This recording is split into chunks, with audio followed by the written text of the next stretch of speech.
Freddy yang ternyata semakin lama semakin tidak kuat, akhirnya memutuskan untuk keluar dari usaha tempat pemotongan ayam milik Nurkolis. Freddy di saat itu menuduh kalau semua yang dialami ini benar-benar gara-gara tempat usahanya Nurkolis. Dan di saat itu, Freddy mengira setelah dia keluar dari usaha tempat pemotongan ayam milik Nurkolis, gangguan gaib yang dia alami akan segera menghilang. Namun kenyataannya, gangguan gaib yang dia alami masih terus berlanjut, bahkan semakin parah. Halo Sobat Pena, apa kabar hari ini? Assalamualaikum warahmatullahi wabarakatuh. Hari ini kita akan kembali membahas kejadian-kejadian mengerikan, kisah nyata yang terjadi di muka bumi ini. Kisah kali ini menimpa seorang pria asal Slawi, Kabupaten Tegal, Jawa Tengah. Pria ini merupakan seorang ustadz dan juga guru ngaji yang menjadi korban eksekusi brutal yang dilakukan oleh mantan pegawainya sendiri. Gilanya, alasan dibalik aksi eksekusi brutal ini dilakukan lantaran si pelaku sering merasa cemas dan kehidupannya pun jadi tidak tenang dengan berbagai alasan yang mana dia mengaku kalau dia mengalami gangguan gaib. Dan hal tersebut sering dia alami selama dia bekerja dengan sang ustadz dan guru ngaji tersebut. Bagaimana cerita selengkapnya tentang kasus yang satu ini? Langsung saja kita bahas di Kata Pena.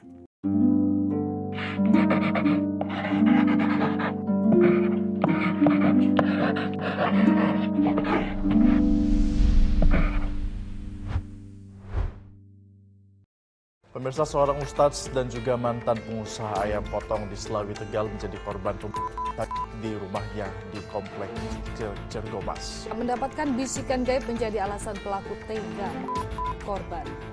Sebelum kita mulai ke ceritanya, jangan lupa untuk subscribe channel ini dan bagikan video ini ke teman-teman kalian. Cerita ini dibuat berdasarkan berita yang sudah beredar dan diterbitkan oleh beberapa media publik yang aku sajikan dan aku rangkum dalam bentuk alur cerita. Kita mulai ceritanya.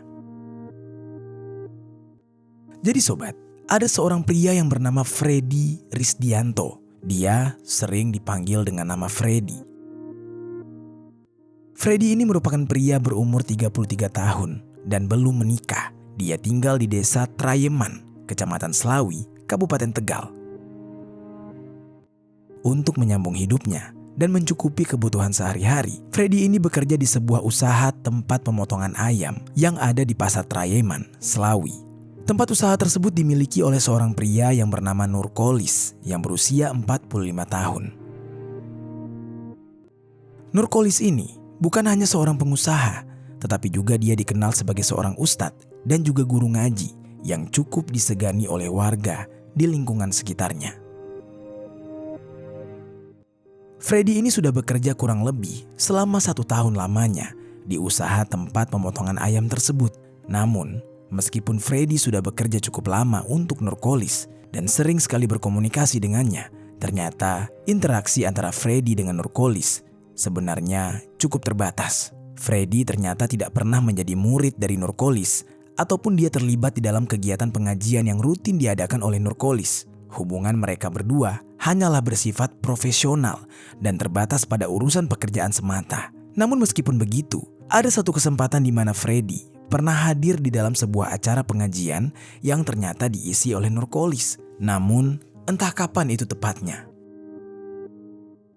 Lalu sobat, setiap orang kan pasti menginginkan lingkungan kerja yang nyaman. Begitu juga dengan Freddy.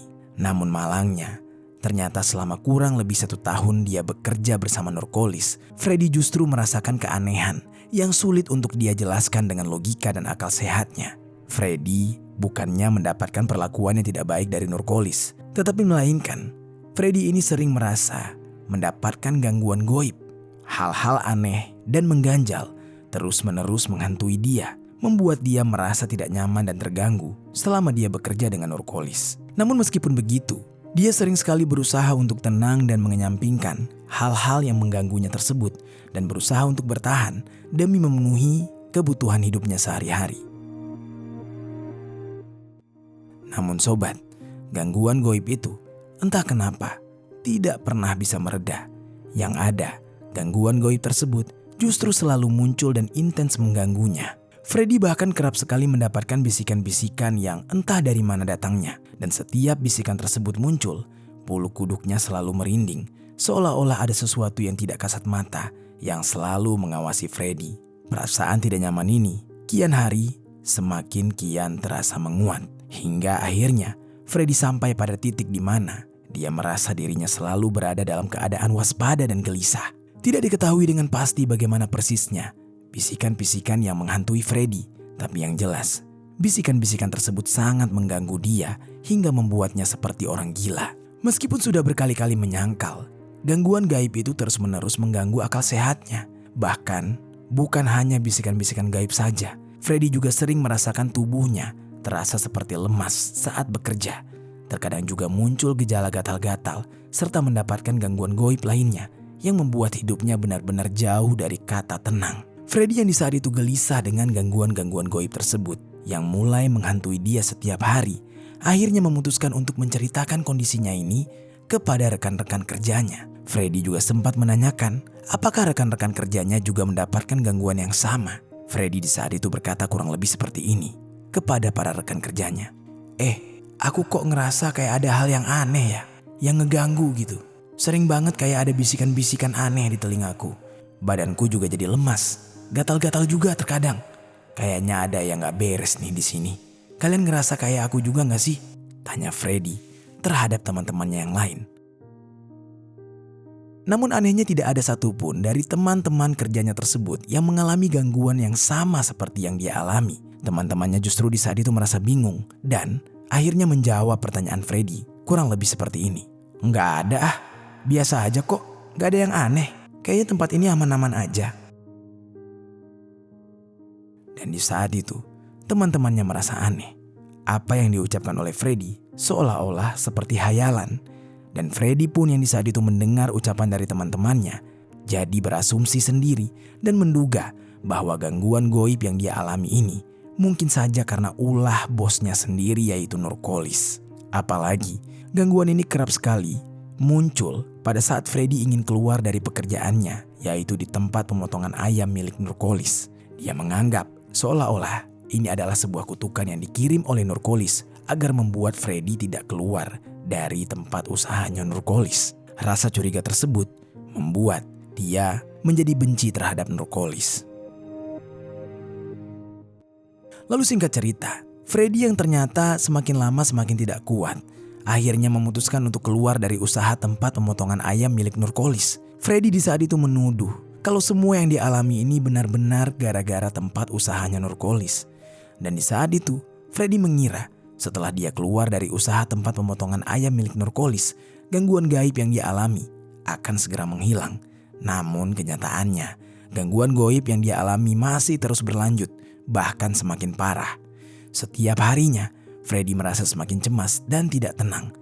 Entah dia sudah melakukan dosa apa. Yang jelas di saat itu, kondisinya yang juga sebagai pengangguran setelah keluar dari tempat Nurkolis membuat keadaan semakin kacau. Setiap hari, Freddy hanya bisa menyendiri di dalam kamar dan asik sendiri bermain handphone. Bahkan menurut ibunya, dia menjadi sosok yang berbeda, jadi lebih pendiam dan bermalas-malasan. Singkat cerita, Freddy pun mulai kesal dan tidak kuat lagi dengan gangguan gaib yang selalu datang menghantuinya. Freddy di saat itu jadi gelap mata. Dengan penuh emosi, dia kemudian tiba-tiba menemukan sebuah ide gila, yaitu sebuah solusi untuk mengakhiri segala penderitaannya ini. Yang mana solusi tersebut adalah dengan menghabisi nyawa Nurkolis yang dia pikir sebagai dalang dari berbagai gangguan gaib yang sedang dia alami. Dia di saat itu berpikir mungkin saja gangguan gaib tersebut berasal dari kiriman Nurkolis yang tidak suka kepada Freddy. Lalu, Freddy pun berpikir mungkin saja setelah dia menghabisi nyawa Nurkolis, hidupnya akan kembali tenang. Benar-benar sebuah tuduhan yang tidak mendasar. Lalu diam-diam, Freddy pun mulai membeli sebuah senjata tajam berupa pisau yang nantinya ingin dia gunakan untuk menghabisi nyawa Nurkolis. Pisau tersebut Freddy beli secara online seharga Rp285.000 dan gilanya bukan hanya satu yang dia beli. Ternyata Freddy juga membeli 3 jenis senjata tajam yang lain yang sama yang dia simpan di dalam kamarnya. Setelah dia membeli senjata tajam tersebut, Freddy mulai merencanakan aksi eksekusinya terhadap mantan bosnya tersebut, yaitu Nurkolis. Dan untuk melancarkan aksinya, Freddy pun mulai memantau rumah Nurkolis dan aksinya itu berlangsung berkali-kali. Namun, meskipun begitu, sebenarnya setiap kali dia ingin melakukan aksi penghilangan nyawa terhadap mantan bosnya itu, perasaan ragu terkadang selalu menyergapnya dan menghentikan rencananya. Hal ini membuat dia merasa bimbang antara harus maju atau mundur. Meskipun begitu, gangguan goib yang ada di dalam otaknya terus mendorong dia untuk melakukan hal keji terhadap mantan bosnya itu. Dan akhirnya, singkat cerita, setelah melalui berbagai pertimbangan dan pergolakan batin, Freddy pun mulai memutuskan untuk benar-benar ingin menghabisi nyawa Nurkolis tanpa rasa ragu lagi. Lalu puncaknya adalah di hari Minggu, tepat pada tanggal 25 Agustus tahun 2024. Freddy memastikan hari tersebut sebagai hari terakhir bagi mantan bosnya, yaitu Nurkolis, yang mana di pagi harinya, Freddy mengunjungi usaha pemotongan ayam milik Nurkolis yang ada di Pasar Trayeman, Slawi, dan dia menuju ke sana untuk melancarkan aksi eksekusinya. Tapi sayangnya di saat itu, ternyata usaha pemotongan ayam milik Nurkolis sedang tutup.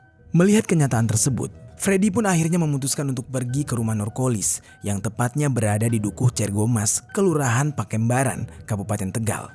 Selama di perjalanan, dia mengumpulkan semua emosinya, dia mengumpulkan semua rasa dendamnya, sampai pada akhirnya tibalah dia di rumah Nurkolis.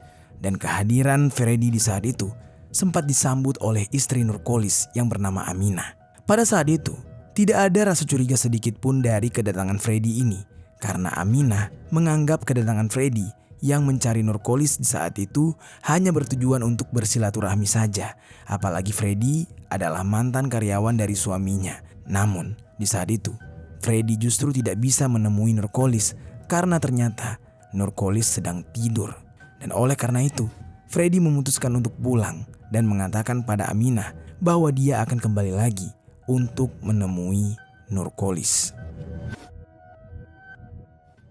Pada siang harinya, Freddy kembali datang ke kediaman Nurkolis. Pada saat itu, rumah Nurkolis tampak sangat sepi dengan kondisi pintu rumah yang tertutup rapat. Namun kali ini, Freddy memutuskan untuk menunggu supaya Nurkolis saja yang menemuinya. Freddy pun akhirnya kembali memarkirkan sepeda motornya di depan rumah Nurkolis. Kemudian, dia langsung masuk ke area teras rumah Nurkolis karena kebetulan gerbangnya tidak digembok. Sembari menunggu kemunculan Nurkolis, Freddy di saat itu sampai ketiduran. Dia tidur di lantai teras rumah Nurkolis. Lalu, di saat yang bersamaan, sebenarnya Nurkolis ingin membawa istri dan anaknya untuk menonton karnaval yang lokasinya tidak terlalu jauh dari rumah mereka.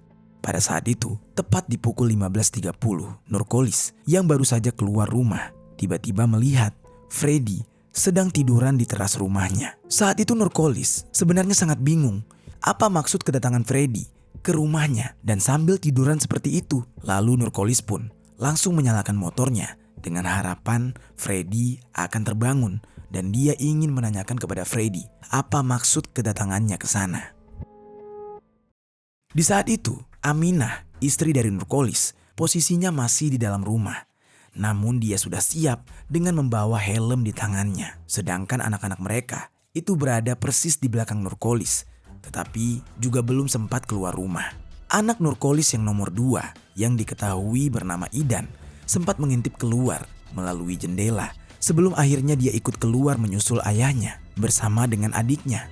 Di saat itu, Idan sempat curiga. Dia melihat ada seseorang, yaitu Freddy, yang tertidur di teras rumah mereka, dan Idan berinisiatif untuk merekam Freddy di saat itu. Dan Freddy di saat itu kaget, yang semulanya dia tiduran, dia pun langsung terbangun. Freddy di saat itu langsung saja mencari pisaunya yang sudah dia persiapkan sebelumnya. Dia genggam pisau tersebut dengan sangat kuat dan langsung menghampiri Nurkolis. Nurkolis di saat itu masih bingung. Dia tidak menyangka kalau kedatangan Freddy adalah untuk menghabisi nyawanya. Dan tanpa menunggu waktu lama, Freddy langsung menikamkan pisau yang dia genggam tadi tepat ke arah leher Nurkolis sebanyak berkali-kali. Momen tragis itu terjadi begitu cepat dan brutal di hadapan kedua anak Nurkolis. Cairan merah segar langsung menyembur sangat deras dari luka yang terdapat di leher Nurkolis. Kejadian yang bagaikan mimpi buruk itu membuat kedua anak Nurkolis tidak percaya dengan apa yang mereka lihat di hadapan mereka. Sontak keduanya langsung berteriak, membuat ibu mereka yaitu Aminah segera keluar dari rumah, dan malangnya dia harus menyaksikan suaminya yang sudah tidak berdaya dengan kondisi yang benar-benar mengenaskan. Di saat itu Aminah berteriak histeris. Dia melihat suaminya sudah bersimbah cairan merah dan tergeletak. Freddy, sang pelaku, dengan cepat langsung melarikan diri menggunakan sepeda motornya dengan kondisi tubuhnya yang masih berlumuran cairan merah yang berasal dari tubuh Nurkolis. Saat itu kedua anak Nurkolis sempat melawan dan berusaha untuk menahan Freddy. Keduanya mencoba untuk mengejar Freddy, namun Freddy berhasil meloloskan diri. Idan, anak kedua dari Nurkolis, sempat mengambil batu yang berada di sekitarnya lalu melempari Freddy yang berusaha melarikan diri, dan Aminah juga berusaha menghentikan Freddy dengan melemparkan helm yang dia pegang. Sepeda motor yang dikendarai Freddy sempat juga ditarik oleh kedua anak Nurkolis sampai akhirnya Freddy kehilangan keseimbangan dan terjatuh dari sepeda motornya. Karena Freddy sudah kepalang panik, dia pun memilih meninggalkan sepeda motornya dan langsung melarikan diri. Lalu melihat kondisi Nurkolis yang sudah semakin sekarat, Aminah lantas berteriak minta tolong dan memilih untuk tidak mengejar Freddy di saat itu. Lalu secara kebetulan situasi di sekitar sedang sangat sepi. Salah satu tetangganya yang bernama Rosi akhirnya keluar rumah dan langsung berteriak sambil membantu Aminah dan memanggil orang-orang sekitar.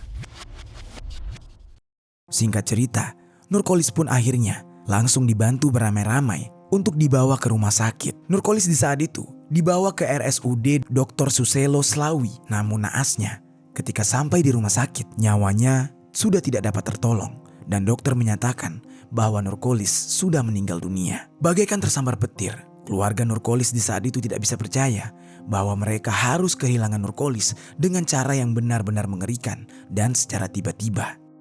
Lalu sementara itu, warga sekitar yang membantu keluarga Nurkolis langsung melaporkan kejadian ini kepada pihak Polres Tegal, dan pihak kepolisian pun langsung datang untuk melakukan investigasi demi mengusut kasus tersebut. Dalam proses investigasi, pihak kepolisian menemukan sebuah barang bukti berupa pisau di kediaman Nurkolis serta sebuah sepeda motor yang ditinggalkan dan juga jaket Nurkolis yang bersimbah cairan merah. Di saat pihak kepolisian tengah mengusut kasus tersebut, Freddy kabur melarikan diri dan bersembunyi keluar daerah. Freddy di saat itu berhasil berpindah-pindah dari satu desa ke desa lainnya, dan dia singgah di musola atau masjid, bahkan sempat mencuci pakaian di salah satu masjid di desa yang bernama Kudaile Slawi.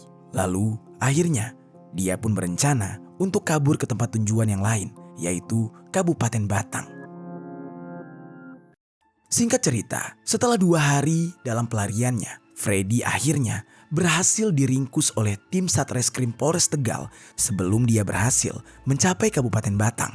Penangkapan terhadap Freddy ini terjadi tepatnya pada hari Selasa, tanggal 27 Agustus tahun 2024 sekitar pukul 1:30 siang saat dia sedang melintas di daerah Marga Padang, Kecamatan Tarub, Kabupaten Tegal. Di saat Freddy ditangkap, dia sudah berganti pakaian dengan pakaian yang dia dapatkan dari pemberian warga, karena baju yang dia gunakan setelah menghabisi nyawa Nurkolis sudah dia buang untuk menghilangkan barang bukti.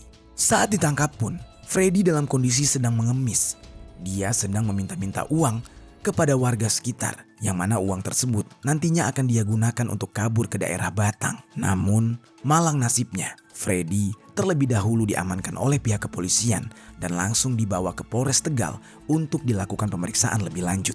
Saat diamankan, pihak Polres Tegal menduga Freddy mungkin mengalami gangguan jiwa. Namun pihak kepolisian di saat itu mencoba terus menginvestigasi kondisi Freddy. Oleh sebab itu, pihak Polres Tegal bekerja sama dengan RSUD Dr. Suselo Slawi untuk melakukan pemeriksaan terkait kejiwaan Freddy. Sementara itu, menurut penuturan dari ibu kandung Freddy, selama ini Freddy tidak pernah menunjukkan tanda-tanda perilaku yang mencurigakan.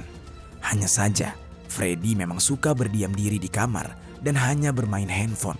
Dari penuturan tersebut dapat disimpulkan kemungkinan Freddy tidak mengalami gangguan jiwa. Di saat proses investigasi, ternyata terdapat dugaan lain terkait motif dari tindakan eksekusi yang dilakukan oleh Freddy terhadap Nurkolis. Jadi sobat, Saat pihak kepolisian meminta keterangan dari keluarga dan tetangga-tetangganya, Freddy dicurigai menyukai istri Nurkolis. Namun, pihak kepolisian belum bisa menemukan bukti yang kuat terkait dugaan tersebut.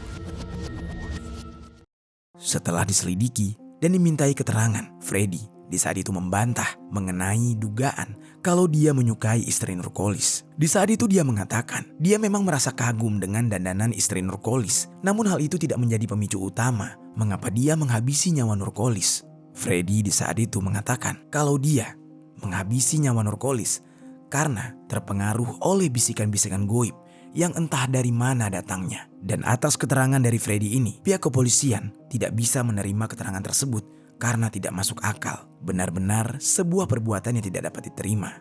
Dan atas perbuatannya tersebut, Freddy pun dikenakan pasal 340 KUHP, subsidiar pasal 338 KUHP tentang penghilangan nyawa berencana dengan ancaman hukuman mati. Kejadian ini pun membuat semua orang tidak habis pikir. Kebaikan Nurkolis justru dibalas dengan kejahatan yang benar-benar mengerikan oleh Freddy. Dan setelah itu, jasad Nurkolis pun dikembalikan kepada pihak keluarga untuk kemudian dimakamkan secara layak. Itu dia sobat, kisah dari Nurkolis yang harus berakhir di tangan Freddy karena alasan yang tidak jelas. Apa pelajaran yang bisa kita ambil dari kisah ini?